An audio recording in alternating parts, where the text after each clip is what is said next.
एक छोटा सा गांव था, सोने जैसे गेहूं के खेतों के बीच बसा हुआ।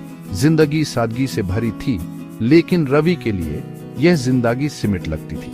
वो खेतों के पार की दुनिया को देखता था, एक ऐसी दुनिया जिसके बारे में उसने सिर्फ कहानियों में सुना था। रवि कुछ और करने की सपने देखता था, लेकिन उसके मन में शक के बादल छाए हुए थे। क्या अपनी किस्मत बदलना मुमकिन था? क्या वो एक सीधा साधा गांव का लड़का कुछ अलग कर सकता था? वो अपना रास्ता खोया हुआ, भटका हुआ महसूस करता था। रवि ने अपनी दादी से बात की, जो एक गंभीर और समझदार महिला थी।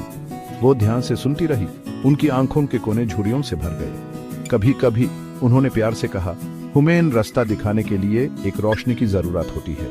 रवि उनके शब्दों पर सोचने लगा। उसके अंदर उम्मीद की एक किरण जगमगाई।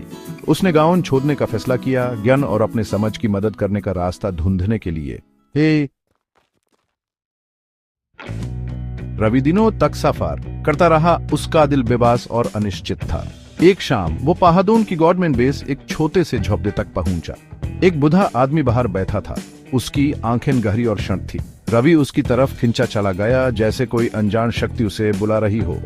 वो धीरे धीरे आगे बढ़ा और उसने अपने शक और बदलाव की चाहत की कहानी सुनाई। बूढ़े आदमी ने मुस्कुराया, उसकी आंखों में चमक आ गई। ज्ञान मेरे बेटे, उसने कहा। उसकी आवाज एक मधुर फिसफासी थी। सबसे बड़ी शक्ति है जो कोई भी पी सकता है। उसने किताबों में छुपे अजूबों के बारे में बताया, बहादुरी की कहानियों और पुराने दौर के ज्ञान के बारे में। रवि मंत्रमुग्ध होकर सुनता रहा। उसका दिल एक नई उम्मीद से धड़क रहा था। यही वो रोशनी थी जिसको वो ढूंढ रहा था।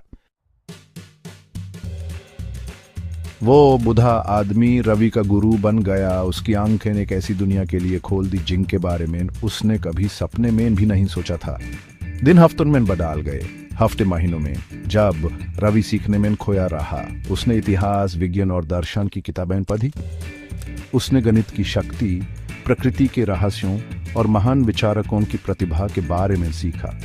हर पन्ने के साथ रवि के शक कम होते गए और उनकी जगह एक उद्देश्य की भावना ने ले ली। उस एहसास हुआ कि ज्ञान सिर्फ तथ्यों और आंकड़ों के बारे में नहीं है, यह समझने के बारे में है, समस्याओं का समाधान ढूंढने के बारे में है।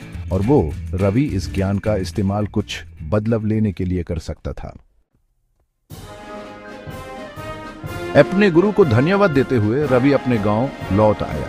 वो अपने साथ सिर्फ किताबें और ज्ञान ही नहीं, बल्कि अपने समझ को उठाने की एक ज्वलंत इच्छा भी लाया था। उसने दूर देशों की कहानियां सुनाई, वैज्ञानिक सिद्धांतों को आसान भाषा में समझाया और गांव वालों को कृषि के नए तरीके सिखाए। रवि का ज्ञान गांव वालों के लिए उम्मीद की किरण बन गया।